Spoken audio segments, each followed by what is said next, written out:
পালা, হুট করে ওরকম রেগে যাস কেন? সবসময় ওরকম মাথা গরম করিস না। ঘরে যা, ঘরে যা, যা ঘরে যা।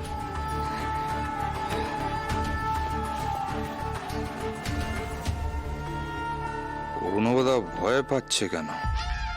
আর শ্যামলই বা অরুণবদার চোখ দেখে এমন চমকে গেল কেন? অরূপ, মন্দার, দেখতেই তো পাচ্ছ সবাই যে যার ঘরে চলে গেছে। এবার যাও, তুমিও তোমার ঘরে যাও। সবসময় একটা বাইরের লোক ঘরের উপর নিঃশ্বাস ফেলবে।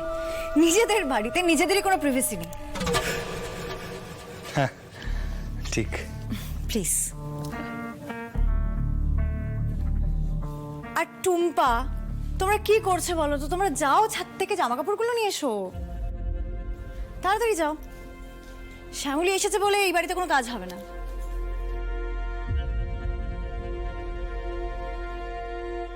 ওরু, একটা ব্যাপার তো শিওর, শ্যামলী তোমাকে চিনতে পারেনি। কিন্তু আমার চোখটা দেখেছে।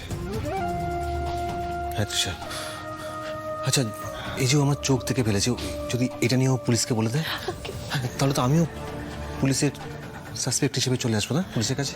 সব ঠিক হয়ে যাবে। আমার কে ফোন করলো?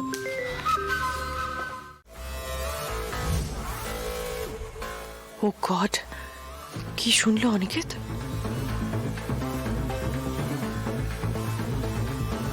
না, আমার না ভালো লাগছে না। আমি বলছিলাম যে তোমার উপর দিয়ে যে ঝড়টা যাচ্ছে সেটা আমার জাস্ট ও নো, না না না না না, অনিকেত যাচ্ছে দরজা খুলতে।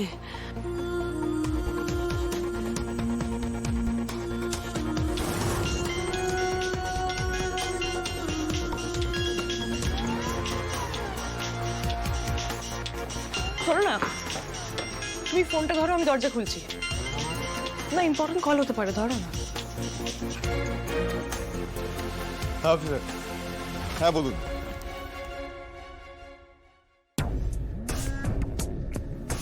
কেউ নেই তো? কে বেল বাজালো তবে? যাকে, এই নিয়ে পরে ভাববো। লোকটা নেই এই রক্ষে, আগে অনিকেতকে ভেতরে পাঠাই, তারপর।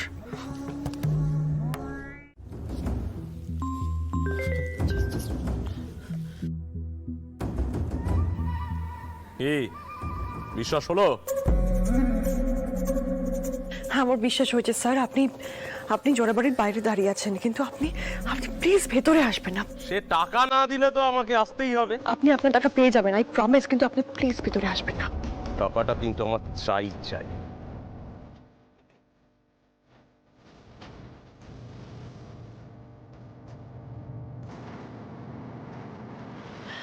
ওরদা, একটা ব্যবস্থা করো। হ্যাঁ দেখো, সিরিয়াসলি বলছি, মানে এই বাড়ির সবাই যদি এটা জানতে পেরে যায় যে আমি জোয়ার টাকা মেটানোর জন্য হন্যে হয়ে ঘুরে বেড়াচ্ছি, তাহলে সেই কেসটা শ্যামলীর সঙ্গে জোড়া লাগাতে ওদের বেশি সময় লাগবে না, মানে পুলিশের বেশি সময় লাগবে না।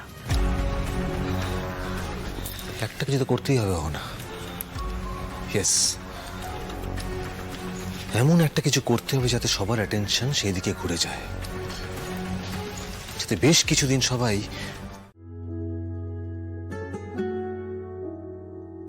আস্তে রিল্যাক্স। ঠিক আছে?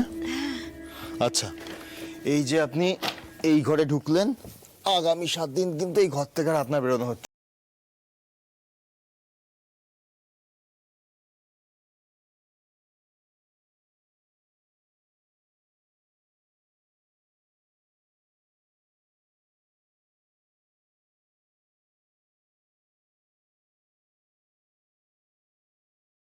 বলছি, আমাকে একটু একটা উপকার করে দেবেন? খাটের এদিকটায় না ওই চাদর মাদুর সব আছে, একটু পেতে দেবেন স্যার, আমি একটু শোবো। শ্যামলী, আপনি এখন এখানেই শোবেন আর রাত্রিবেলাতেও আপনি এখানেই ঘুমোবেন। এমা, ছি ছি ছি, এই খাটে আমি শোবো কি করে? কেন, এই খাটে কি কাঁটা বিছানো আছে? কেন বাজে তর্ক করছেন স্যার? আমি এখানে শুলে আপনি কোথায় ঘুমাবেন? কেন, এই তো মেঝেতে মাদুর বিছানা চাদর সবই তো আছে। বুঝেছি, মাথাটা একেবারেই গেছে। আপনি যান বাইরে যান, একটু হাওয়া খেয়ে আসুন, তাহলে মাথাটা কাজ করবে। আমার কাজ আমি নিজেই করে নেব। ওই মাদুর চাদর আমি নিজেই বের করে নেব। দাঁড়ান, সব ব্যাপারে কি কথা বলতে বলে আপনাকে? কেউ মতামত চেয়েছে আপনার? এটা হয় না স্যার। আচ্ছা, আপনার একটা কথা বলুন। আপনি তো বলেন যে আমি মানেই চাই না, আমি মানি, কিন্তু আপনি মানেন যে আমি আপনার স্বামী, এই তো? স্বামীর কথা তো ফেলতে নেই। আর স্বামীর কথা যদি না মানা হয় তাহলে ব্যাড বউ হয়ে যায়, তো করা যাবে না। তাহলে তো আপনাকে আমার কথা শুনতে হবে। ব্যাস এসব বলে আমার মুখটা বন্ধ করে দিলেন তো? হ্যাঁ, যাক, তাহলে কি দাঁড়ালো? সেটা হচ্ছে আপনি তাহলে এখন শুয়ে পড়ুন। না না, পুরো শোবেন না, আপনি পুরো শুলে ঘুমিয়ে পড়বেন। আপনি আতশোয়া হয়ে রেস্ট করুন। আমি আপনার রাতের খাবারটা নিয়ে আসছি, রাতের খাবারটা খান, খেয়ে ওষুধ খান, আলো নিবে ঘুমিয়ে পড়বেন, ঠিক আছে? আমি নিয়ে আসছি স্যার খাবার। স্যার স্যার, কি হলো? আমার কিচ্ছু খেতে ইচ্ছা করছে না, মুখে একদম রুচি নেই। কিন্তু সেমন খেতে তো হবে, এত কড়া কড়া অ্যান্টিবায়োটিক খাচ্ছেন, আপনাকে তো খেতে হবে। আচ্ছা, কি খাবেন বলুন? জানি ওষুধ খেতে হচ্ছে, আসলে গুড বউরা তো নিজের মুখে সাদালাদের কথা বলে না, না মানে বলতে নেই। আচ্ছা বলুন না, কি খাবেন বলুন? আমি যা চাইবো আপনি আমাকে এনে দিতে পারবেন? অফকোর্স, কি খাবেন? ঠিক আছে, তাহলে কিছু একটা এনে দিন, তবে নিজের হাতে রান্না করে। নিজের হাতে রান্না করে আপনি আমার জন্য যাই আনবেন আমি তৃপ্তি করে খেয়ে নেব। আমি রান্না করব পারবেন না তো? তাহলে কেন ফালতু আমাকে জোর করছেন খাওয়ার জন্য? আমি তো বললাম আমি খাবো না।